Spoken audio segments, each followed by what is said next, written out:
இன்றைய வானிலை. இன்று காலை தென்மேற்கு மற்றும் அதனை ஒட்டிய மத்திய மேற்கு வங்கக்கடல் பகுதிகளில், வட தமிழகம் மற்றும் தெற்கு ஆந்திர கடலோர பகுதிகளில் நிலவிய ஆழ்ந்த காற்றழுத்த தாழ்வு மண்டலம் காலை 11:30 மணியளவில் அதே பகுதிகளில் சென்னைக்கு கிழக்கே 50 கிலோமீட்டர் தொலைவில் நிலை கொண்டிருந்தது.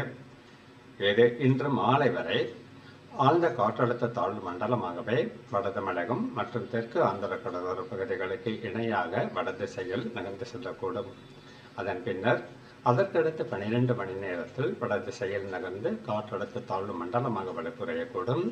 இதன் காரணமாக அடுத்த 24 மணி நேரத்தில் திருவள்ளூர் மற்றும் சென்னை மாவட்டங்களில் ஒரு சில இடங்களில் கன முதல் மிக கனமழைக்கும், ஓரிரு இடங்களில் அதிகனமழைக்கும், செங்கல்பட்டு, காஞ்சிபுரம், ராணிப்பேட்டை மாவட்டங்களில் ஓரிரு இடங்களில் கனமழைக்கும் வாய்ப்புள்ளது.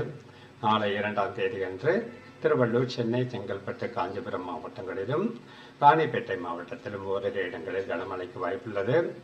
மீனவர்களுக்கான எச்சரிக்கையை பொறுத்தவரை அடுத்த 24 மணி நேரத்திற்கு தமிழக கடலோர பகுதிகள், மன்னார் வளைகுடா மற்றும் குமரி கடல் பகுதிகளிலும், ஆந்திர கடலோர பகுதிகள், தென்மேற்கு வங்கக்கடல் பகுதிகள் மற்றும் அதனை ஒட்டிய மத்திய மேற்கு வங்கக்கடல் பகுதிகளிலும், நாளை 2ஆம் தேதியன்று வட தமிழக கடலோர பகுதிகள் மற்றும் அதனை ஒட்டிய தென்மேற்கு வங்கக்கடல் பகுதிகளிலும், தெற்கு ஆந்திர கடலோர பகுதிகள் மற்றும் அதனை ஒட்டிய மத்திய மேற்கு வங்கக்கடல் பகுதிகளிலும் சூறாவளி காற்று வீச வாய்ப்புள்ளதால் குறிப்பிட்ட பகுதிகளுக்கு மீனவர்கள் செல்ல வேண்டாம் என்று அறிவுறுத்தப்படுகிறார்கள்.